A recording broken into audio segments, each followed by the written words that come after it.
is.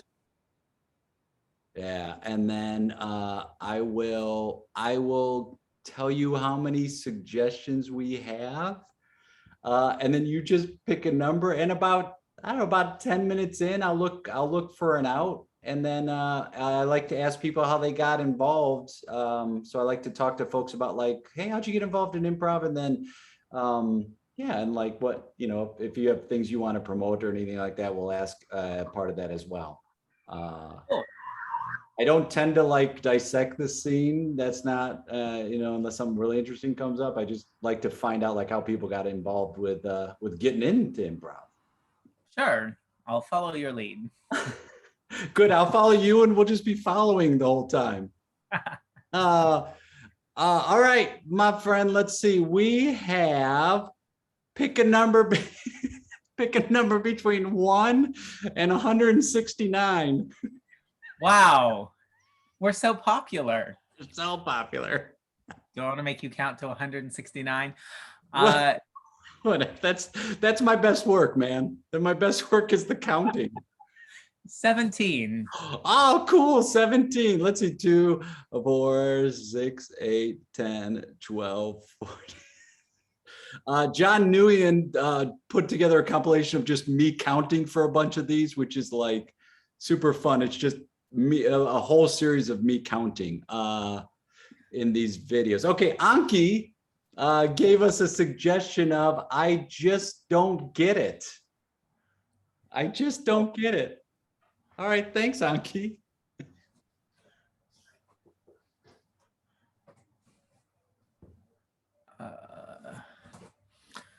Yeah. I'm not really sure, but like they just gave me the badge, so I'm just here showing people around, but okay. I don't know. I'm looking, and it's like between you and me, I don't know if I'm supposed to read into this art or if I'm just like supposed to, I guess it's supposed to affect me. So, I hear people like talking about the art all of the time, and they're all saying totally different things. Like, I saw a guy on a date last week trying to explain postmodernism, and it was just all over the place. It was just like verbal salad of every big word that he knew. And I don't know if it got him laid or not, but it's definitely like somebody the day before was saying exactly the opposite about minimalism and simple lines looking at the same painting. So, I mean, if you're having a nice time, I think you're doing it right. is that, I mean, I guess that's it, right? It's like if you're enjoying, well, it depends on what you view art as. Like you must be really into art to wanna work here, or is it or am I mistaken that? Honestly, I was supposed to apply for a certain number of jobs in the week to show that I was applying for jobs. And yeah, I don't know if they don't have very many applications or if the person doing the interview just like was done doing interviews, but they offered me the job, and it's air conditioned. It's funny you say that. I'm right now, I'm working in an office. I'm a logistics manager. And 3 years ago, I had no idea what that meant. And I was a temp that survived. Like I started as a temp, and I came back one day and all the other temps were gone, and I kept getting promoted, but I still don't quite understand what I do. So I think sometimes it is people just give up and they're like, you'll be fine. Yeah, I don't know what logistics is either. Like that, like it's working out how to do something, but that doesn't really like what? Like what are you working? Yeah. Are you happy? I'm happy. It's funny. I look at it like a means to an end, where it's like, I feel like we all have to have a job, but it's not what defines me. Here's the thing. So I feel like I could talk with you. So I'm going to share some information. I mean, I'm not doing anything. Sure. My dad was a doctor. He was a cardiothoracic surgeon. And when he passed away, everyone that got up to talk at his funeral talked about what a great doctor he was, and he was a doctor's doctor, and nobody talked about him in his personal life. Nobody knew anything he did outside of being a doctor. So I was 14 and I thought, I don't want to be defined by that. I don't want people to get up and go, oh, he was a great chiropractor or whatever it is. So it's not important to me. And that's why I'm in this. I'm surprised that I'm there as long as I am. And I'm okay if I got fired. I'm also okay if I stay in the job. So I guess that is pretty happy. Did you get up and talk at his funeral? Sorry if that's a personal question, but I'm interested. You know, what's interesting is I've told people this before. You're the first person that's asked if I got up and talked about it. I did.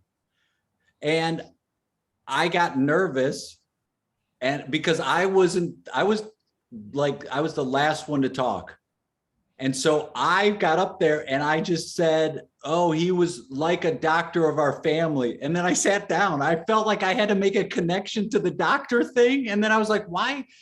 Well, we weren't very close. Like, we had a pretty distant relationship, but yeah, I felt nervous. And instead of saying what I wanted to say, I mean, I was 14. It was like, I felt like, oh, we're all talking about him being a doctor.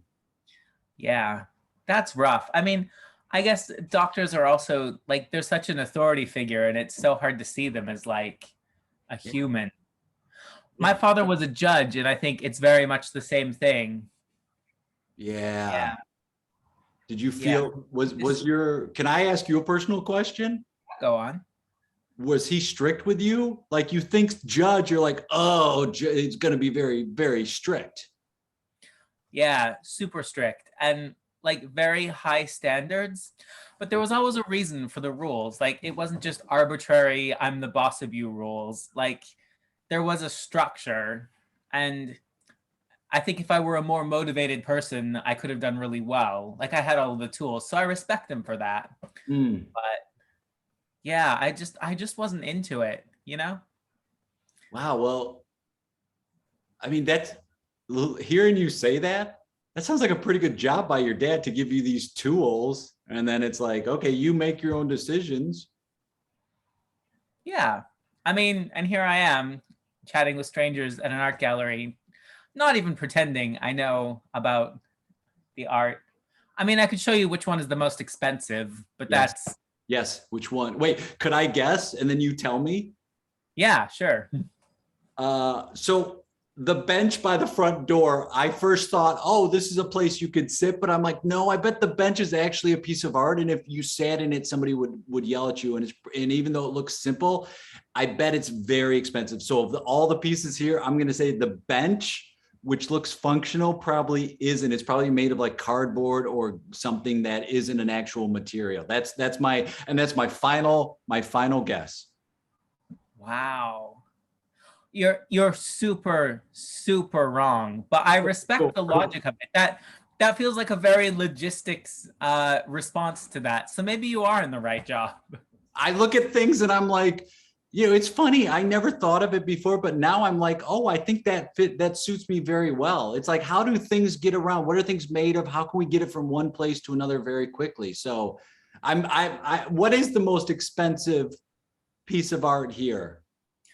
It's that one just there, actually. It's the Kandinsky. He was famous or whatever. Thomas Kandinsky. I mean, it's colorful. Yeah, and it's like, I guess it's who wants it, right? Who values it? And I've been watching the show Lupin. Do you know this show? It's a Netflix show. It's about a guy who the pilot episode, he steals something from the Louvre. And it's a French show. And they talk about that. It's like, who determines what the value? Somebody goes, I want that. And somebody else goes, I want that. And humans want to compete with each other. And so then the price gets driven up. But what's to say that's more important? Is it because he's dead? Is that why it's important? Is it because it invokes some emotion? Like, when you look at that, what do you see? Does it bring anything to you? Or are you like, there's a lot of colors? I mean, there's a lot of colors. Yeah. I feel like that big red line, it makes me think of like when you get homework back from a teacher or your father and there's like big red lines through it. So that's evocative. Wow. I don't know that I'd want that on my wall, but I mean, it did make me feel something. Judged. Well, Oh, so do you, can I ask you a second personal question? Then you could ask me too. I'll ask you a second one, then you can ask me too after. Do you feel like, do you look at art and the emotion that comes to you is judged because of like your family and growing up, or is that just a coincidence? No, I think that's definitely I mean, everybody's bullshit is left over from childhood, isn't it? Yeah. I mean, my boyfriend looks exactly like my father, so I clearly haven't left it behind. Oh my God, mine too. What? I'm not kidding. Yeah, yeah. I feel like I search them out, and I love being with alcoholics, whether they're active or not. And every boyfriend I've had has been at some stage of alcoholism, whether it's they're an active drinker or they're in recovery. And right now I have a boyfriend who's in recovery. And oh my God. So yeah, so I can understand what you're talking about. Huh. Are you an alcoholic? Yes. I'm not, I don't drink You sound now. weirdly smug about that. Well, it's funny because as I was talking, I'm like, is it obvious that I was like, ooh, that's probably one of the questions you might ask. It's like, yeah, I am. I haven't had a drink in, well, just about 13 years. But yeah, I absolutely, I laugh too, because I used to be so embarrassed, and now I'm like, no, I have no problem saying it. Like, absolutely, like it was something that was not making my life go very well. So yeah. Yeah, comes with age. I Yeah. get two personal questions, right? Yeah. Yeah. Two on top of that. That one doesn't count. That's just the flow of the conversation. You get two more. Okay. Why did you stop drinking? What I tell people is I no longer drink like a gentleman. Uh, I I drank like I turned into an asshole very quickly. I had like a 10-minute window of charming, and then it very quickly dissipated. And so I was like, "Ooh, this is making my life complicated." And I come from a family of addicts in one way or another. Like my mom was a compulsive workaholic. My dad was an alcoholic and workaholic. So I'm like, "Oh, I've got the holics in me." So I took a look at my life and I was like, maybe I'm better off without it. And all I know is today I haven't had a drink. I don't even know what's going to happen tomorrow.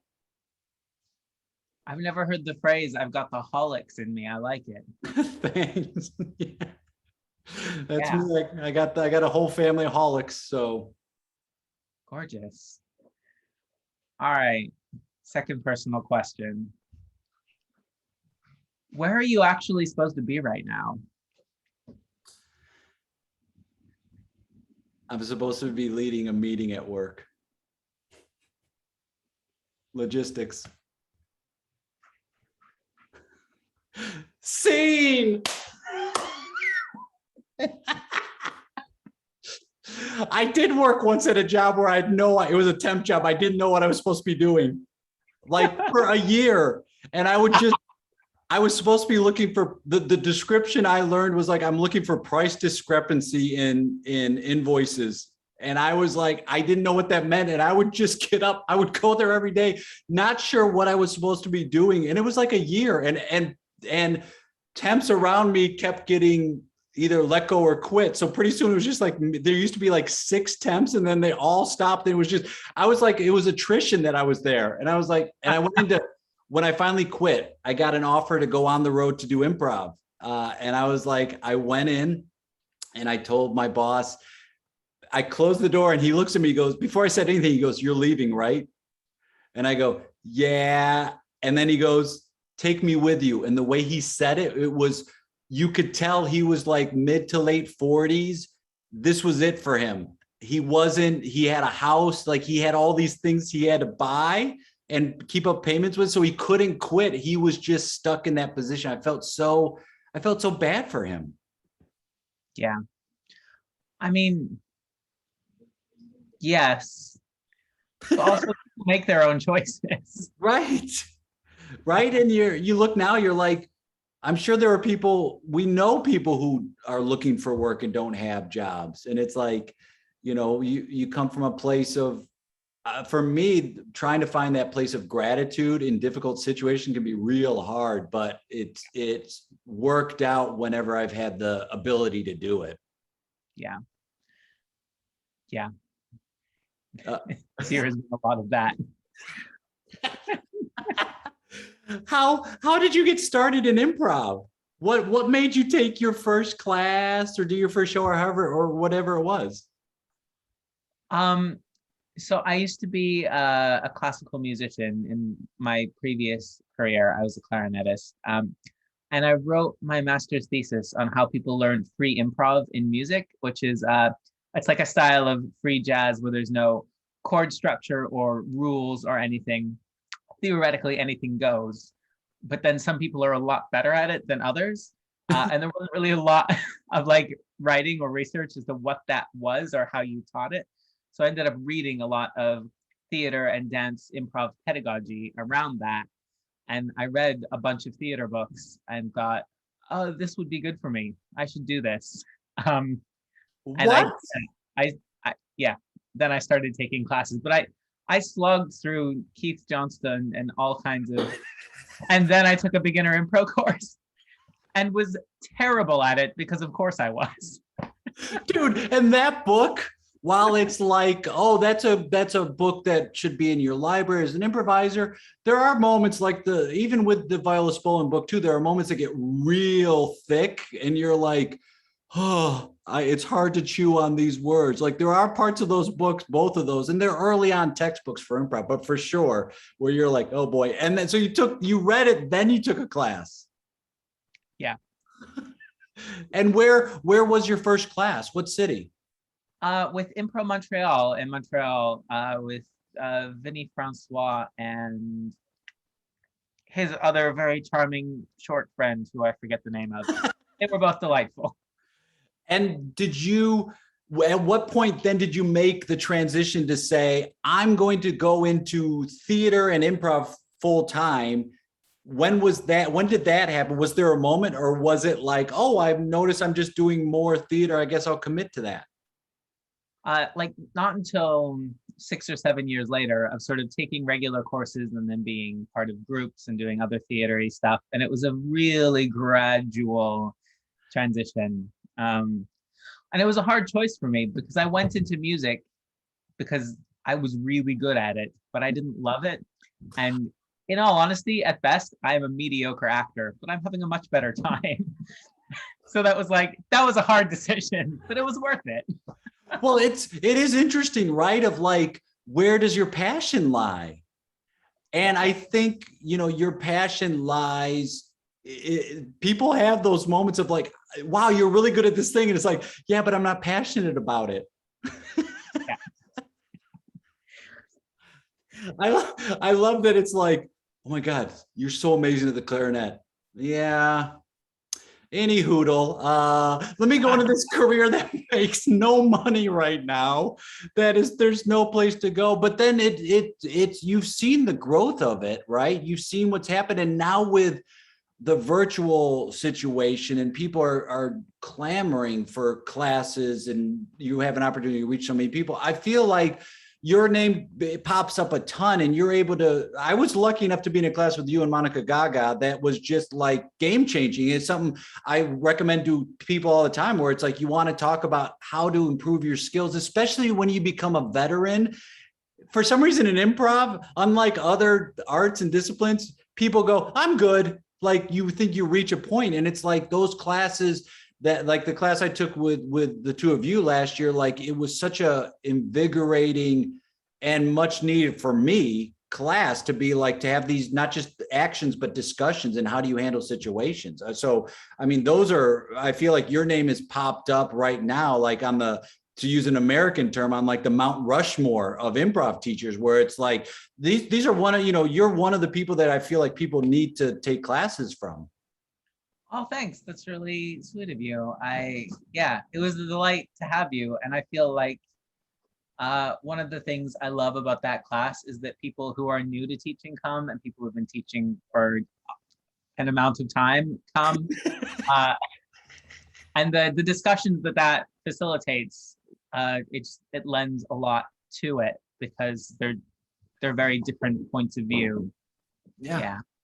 And I mean, you've seen the change as well of like, for a long time, there were just people like me you saw this dude. And a lot of times people go, oh, I know you. And it's like, have you seen an improv show? You've seen somebody probably like me. It might not have been me, but you recognize somebody like me. And it's like, well, we've robbed ourselves of those experiences, those points of views, those styles, which to me makes improv so wonderful, is how do we all work together? Not how do we become one thing? Yeah. I mean, I feel like a lot of the time when I meet people who think they've sorted improv out and definitely know what they're doing, like, it's because they're mostly playing with other people like themselves. And then you get 2 lines into a scene and you're like, I can see the end of this scene. I'm good at improv. But like, if you're so unsurprised, why are you bothering? Write a play, right? Yeah. Or yeah, like I feel like that newness and liveliness of being genuinely surprised by someone's offer comes through diversity and enough inclusion that people can actually say things and bring themselves, right? So that's for me. That's how we keep it fresh.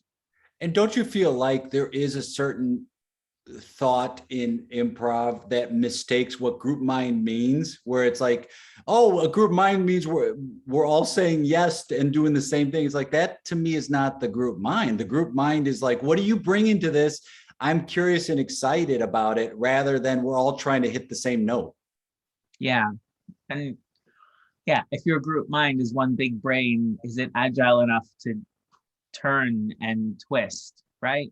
Or is it just, I'm picturing a Borg cube now, just very slowly drifting through space. It's like watching in the States, like 5-year-olds play soccer or football. There's a ball, and then they're all just like en masse going, following the ball, and no one really knows what they're doing. And everyone's kind of just, there's a safety, I guess, in numbers. There's a safety element to it, but it can be detrimental at times as well when you feel like your point of view or your opinion or your offer doesn't fit in. Yeah. I feel like I've seen that show. And I feel like it started with an invocation. The best when you're like, all right, this school wants me to teach this or this class, and you teach it and you just sit back and you go, good luck. Oh boy. Like nobody likes learning it and nobody likes doing it. No. And we still teach it, and it's like, it might have been effective before, maybe, but it gets to a point where it becomes, to me, it's nothing. I don't enjoy teaching it or performing it. No. I feel like if an opening like that is going to work, it's not in any show that I have done or seen, and maybe someone else just needs to repurpose that. It's not inherently awful, I'm sure. There's a place for everything. Well, I think there are some things that might be good for, like any learning or anything. It's good for a classroom where you're like, oh, okay, let's feel that and experience that. And then there are some things where you're like, an audience probably won't enjoy it, and we won't be inspired by it ourselves doing it. I've had, and I'm sure you have as well, directors or teachers who want you to do something, and then the group goes afterwards, they're like, hey, we tried it, we don't like it. And the teacher's like, well, you just have to do it again. And you're like, no, we all didn't like it. Nobody in this room liked that thing. Yeah. I for a long time, I taught private clarinet students who are like kids of all ages. And I remember one of them asked me once about my other job, and I sort of described what improv was in a few lines. And he looked at me and said, why would anyone want to see that? And I was like, you know what? That's a valid question. Point taken. Yeah. What about your bear? Oh. Oh, your bear disguise. I just saw asking about. Wait, is that a shirt that you flip up? Yes, it's going to be a little bit inappropriate. That's okay. My son had one that said, ask me about my ninja disguise, and it flipped up over his head, and it was like the eyes, the mask and all that stuff. So, okay. I thought you got a bear. And I'm like, oh, congratulations on the bear, but it's the bear disguise. Got it. See, people don't ask me about it very often because I am a bear, so they just feel like it's like a play on words. But there is a genuine, avert your eyes if you don't want to see my nipples. Content warnings are important. Greatest shirt ever, by the way. You've also authored, I know at least one. How many improv books have you authored? 2 that are out and 2 more that will be out. God, I hope this summer. Do you work with an editor first, or do you write first and then bring an editor on board? Like, what's your process with that? So remember how I said I slogged through Keith Johnston? So both of my books are A5. They're 40 pages long and there's lots of pictures. So to be honest, I just write it and then I ask a handful of different people to proofread it for me and go, yep, Perfect. done. Because I feel like improv is a thing that you learn mostly by doing it. So there's like some essays and thought things and hot takes and then a bunch of games to try because that's what you do. And also I don't feel like the world needs another manifesto. And if it does, I'm not the person to write it because I don't have the attention span. Hang on. Stephen says no, delete. Okay, cool. But it is true. The writing is just like, even if it is something you're describing, still you're like, you want it to have the right images and you want like all of that stuff is not easy it's so hard. Oh, it's a lot. If people want to buy that, what's the way to get most cash into your pocket rather than, is it through your website, or what's the best way if they want to support and learn and buy that? So they're available on my website. That's probably the best way. It's a sort of select your own price thing because I want it to be accessible. The cash from that goes to a side project that I run called the Free London Improv Project, which we run free and or pay what you can classes. Sometimes more, sometimes less, depending on what the cash is. But that's where like money goes. Oh, I mean, it's such a huge thing to be able to bring those lessons to people who can't afford it, or at that, like, especially you've seen in the past 18 months where it's like, wow, and you look at different areas geographically as well. I saw someone who had posted like, pay what you can based on the economic viability of the country. And I was like, oh, I think I want to adopt that, where it's like, if you're in one of the more wealthier nations, you're going to have more disposable income than if you're not. So like being able to help as much as we can, I think being of service is to me is a huge part of this. Yeah. And like, it's not just being nice, it's in service to the art form, because I want all of those people in it selfishly. Yes. To make it more interesting for me. Yes. I never got it. Why? Like, I've been in groups before where a new person comes in, or theaters, and they come in and people are like they block them off. Like, it's, you got to get into the cool club and prove yourself. Like, I never understood. It's like, you're here to do this nerdy thing I do. Oh my goodness. Tell me about yourself and let's nerd out together. Yeah.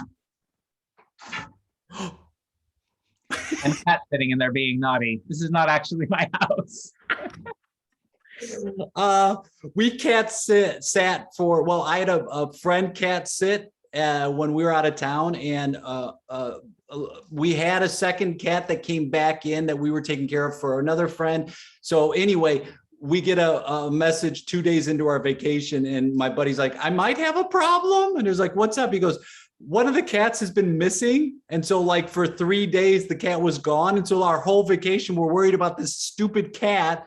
And then the day we're coming back, he calls and he goes, guess who's looking at me right now? And like the cat just reappeared. I'm like, it always works, man. Anytime you cat sit for someone or house, there's always a situation like that where it's like, I can't find that thing. Yeah. one of these cats has a hiding spot, and I don't know where it is, and I've lost it twice. But it comes back. Like it's definitely still in It's the here. like I don't Yeah. know. It's a small black cat. It could be anywhere. It's there. It's there somewhere. Yeah, it'll come out when it's appropriate. If people want to follow things you're doing online or reach out to you to play or bring you on as a consultant or teacher or coach, like what's the best way they can do that? My website is a good first step because there's lots of resources and blogs and links and yada yada yada. Also got Facebook, Impromiscuous, or Stephen Davidson Improv, because they would let me name the thing Impromiscuous, but I couldn't have the like text of the thing be impromiscuous. Could have the word promiscuous, so it's / Stephen Davidson Improv, and that's what I am on Instagram as well for the same reason. If you had just named it something violent, they'd be fine with it. But because it's, I know, right? yes, it's ridiculous. It's like, well, if you named it like Improv, kill, death, maim, murder, they're fine. But it promiscuous, which is a regular word, ugh. Now they're like, you can't name it that. All right. Anyway, hey, Siri, call Zuckerberg. All right. So I'm going to get my friend. I can't thank you enough. And whether it's in person or virtual, again, I can't wait to play with you. Thanks for taking time out and all the scheduling and everything. Thank you so much. Oh, thank you so much for asking me. I had a lovely time. We'll talk soon. See you, buddy.